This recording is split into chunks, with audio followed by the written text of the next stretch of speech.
Is this thing on? What's up, guys? We're live. I'm back from Japan.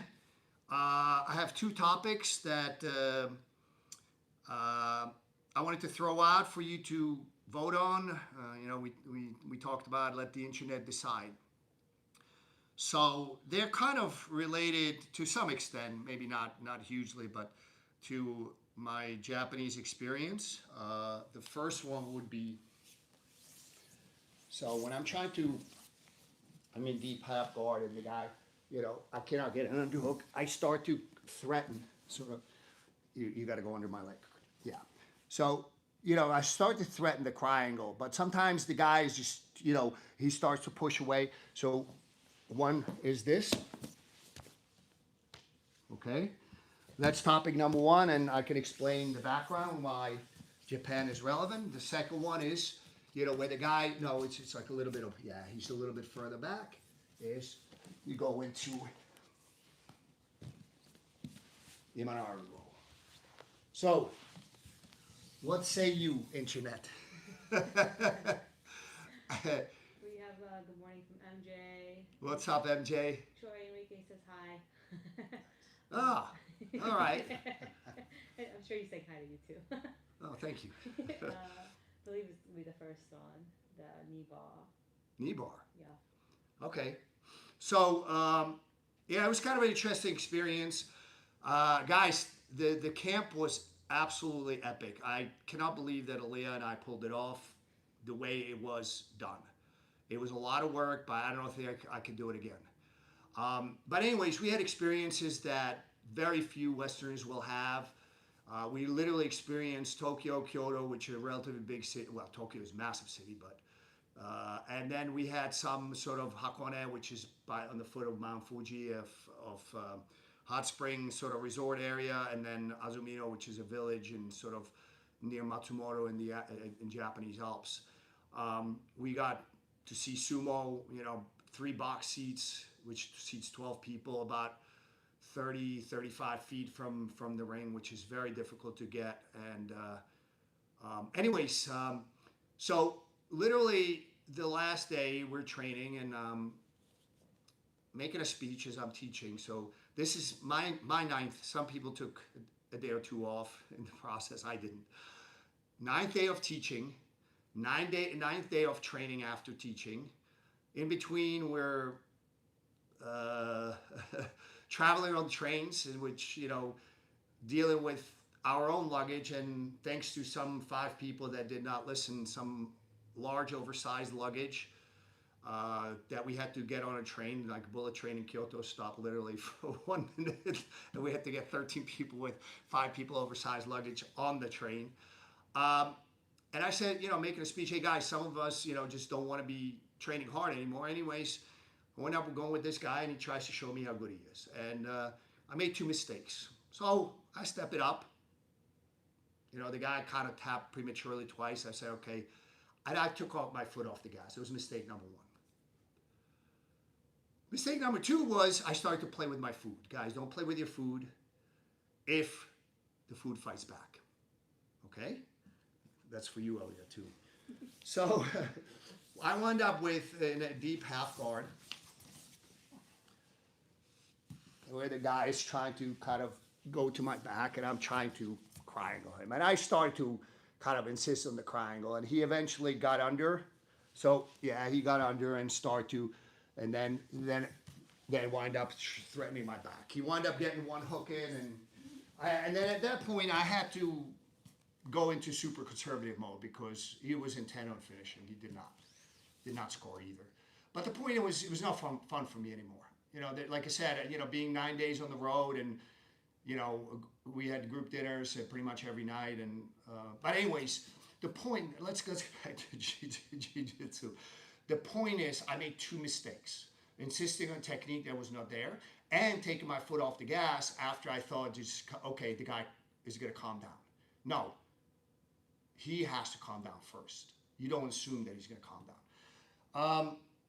So the solution I should have done, and this is a very, very good one. I'm a big fan of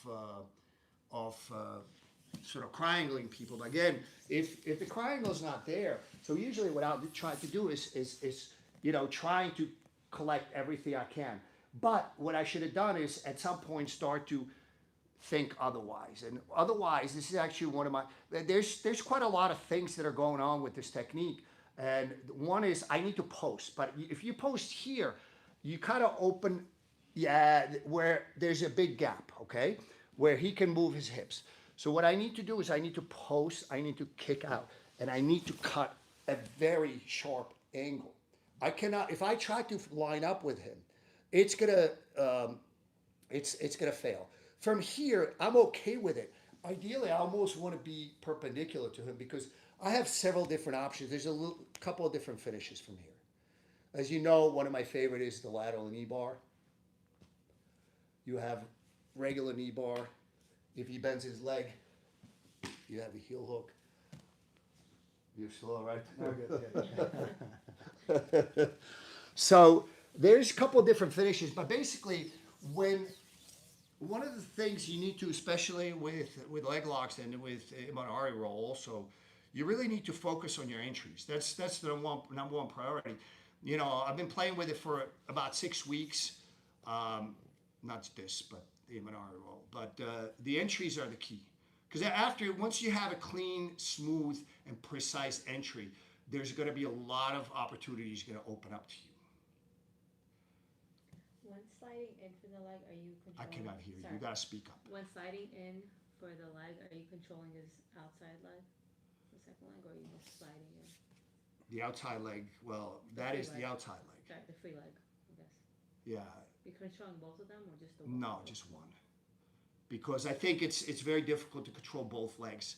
Because if you control both legs, you become immobile effectively. You can make some small movements, but you're not gonna be able to make some big movements. So again, when I'm going here, right, and I'm a lot of times if I cannot get an underhook on the arm, if I can get an underhook on the arm, I will take the underhook on the arm. That's superior. But a lot of times the guys are really good at preventing from doing that. So what I'm doing is I focus on controlling this leg. But I need to, the greatest danger, we talked about sort of, in transition, there's always that split second when you're in greatest danger. For example, like when you're going from mount to S mount to armbar, it's when you're transitioning from regular mount to S mount. There's a split second, and there's ways to mitigate it by pulling on his head. In this case, that danger gets mitigated by you cutting the angle, because if I don't cut the angle, if I try to line up with him, Troy can do a lot of things. Or if I try to drop like this is where he can do things. So I want to cut that angle deep. This is what prevents him from threatening my back and kind of pins him to that position. So again, there's a couple of things going on. So as he's digging under, trying to go under, what I'll do is I'll try to post kick and cut the angle. Here is the more perpendicular you can be to him, the less likelihood there is that he's going to take your back. From here, guys, again, if I wind up here, I will depending on which submission I'm taking.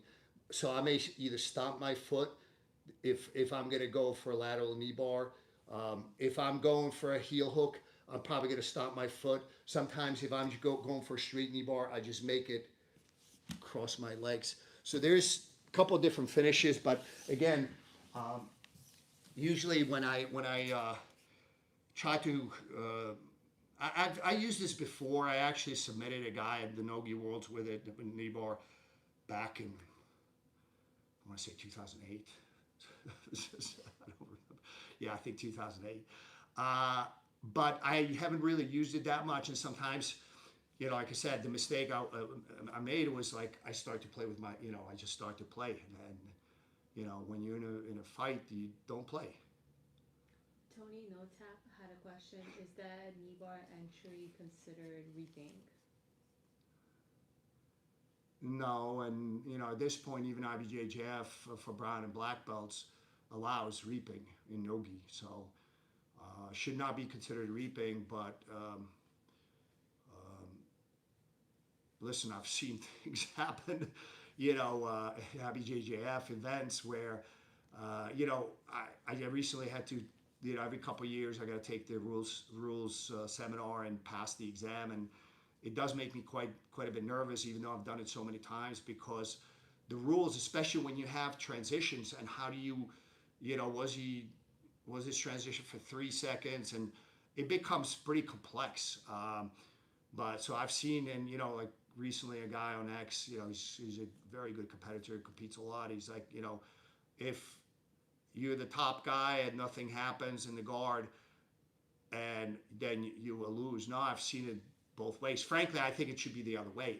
If the bottom guy should lose if they cannot make anything happen from the bottom, because guess what? In a fight, who's getting their ass kicked? It's the bottom guy, right? And I don't know if you saw this interview with Drysdale. He recently did, and people are posting money's ruining BJJ. You got to listen to the interview. That's not the central point.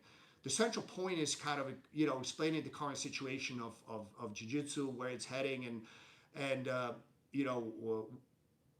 how the current rules of BJJ came about.